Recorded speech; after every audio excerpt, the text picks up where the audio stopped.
Looks great. Perfectly cooked. Little broth.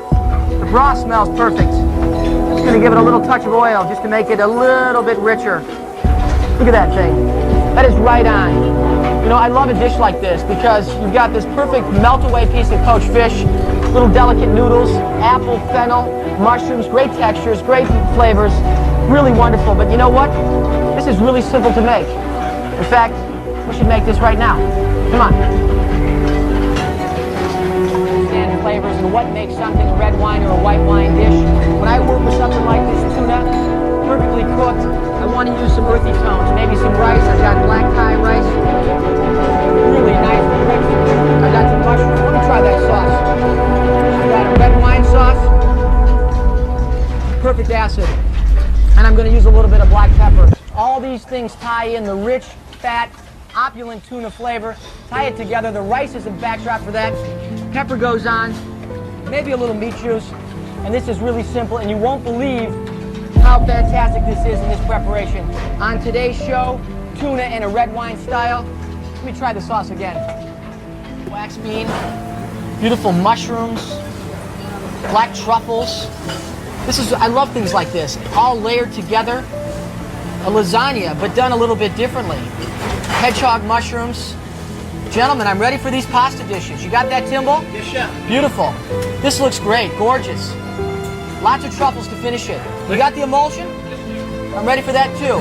Beautiful. Let me take that. Wild mushroom emulsion. I'm just going to spoon some of this all over the top of this lasagna. Yes, this is a lasagna. Not like other lasagnas that we're used to, where everything is cooked together. No, no, no. This one is done a la minute. That's the restaurant term for made to order. Everything put together at the last possible second. A drizzle of basil oil, a little touch of basil, just to give it that accent, a twist of pepper. Now that is something special. This kind of dish, unbelievable. You want to blow somebody away? You serve them a vegetable lasagna that features black truffles, made to order, everything layered together, incredible textures. All the vegetables keep their integrity because they're not all cooked together. But you know what? Sometimes it's great when they're cooked together because the flavors meld together perfectly and it's an unbelievable treat.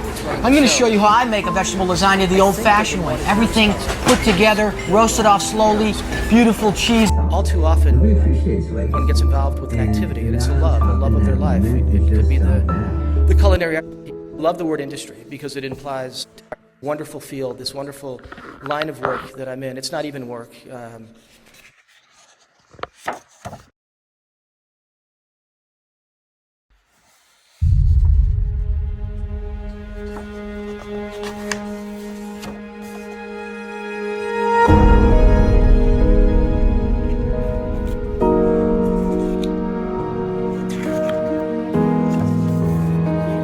Motivate people to lead themselves. It's the greatest gift that any of us can give to anyone. It's the gift that we can give to a sous chef. It's the gift that we can give to an apprentice. It's the gift that we can give to a dining room leader, not a dining room manager. Just like we don't have the food industry, we don't have managers. We have to erase all this. We have leaders in every regard. A dining room leader, wine team leader, culinary leader. But when you can endow a young person or a person of any age with the idea that ultimately, for the greatest element of fulfillment, for the greatest feeling of success, you must be your own toughest leader. You must be your own person that will push you forward, motivate you. You'll be the one that ultimately teaches yourself.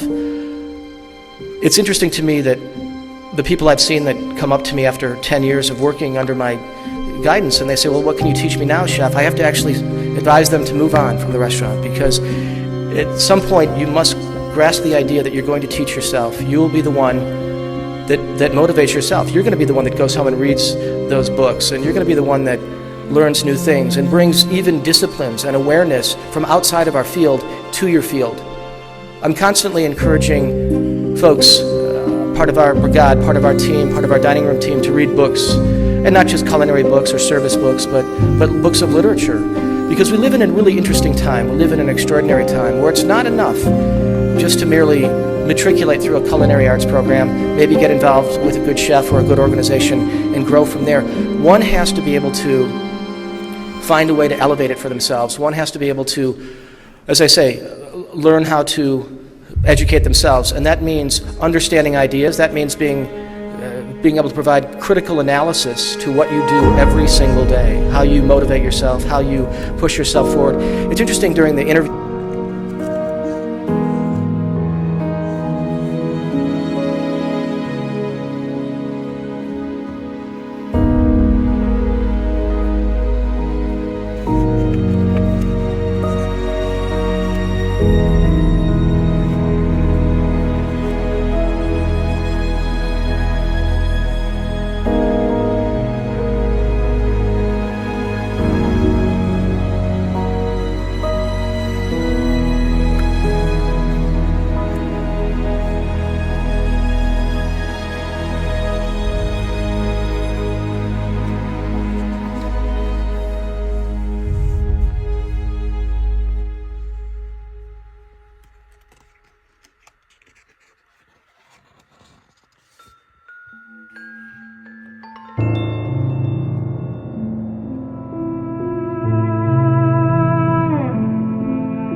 Bon appetit.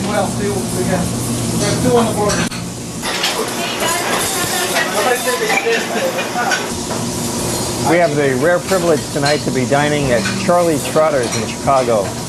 You can see that we're sitting in the kitchen, and this is an arrangement that you can make also if you call ahead of time and make your reservations early at Charlie Trotter's. Whether you're sitting in the kitchen or in the dining room, it's an experience that you will remember probably for the rest of your life, because this is just one of the best restaurants in Chicago and one of the best restaurants in America. And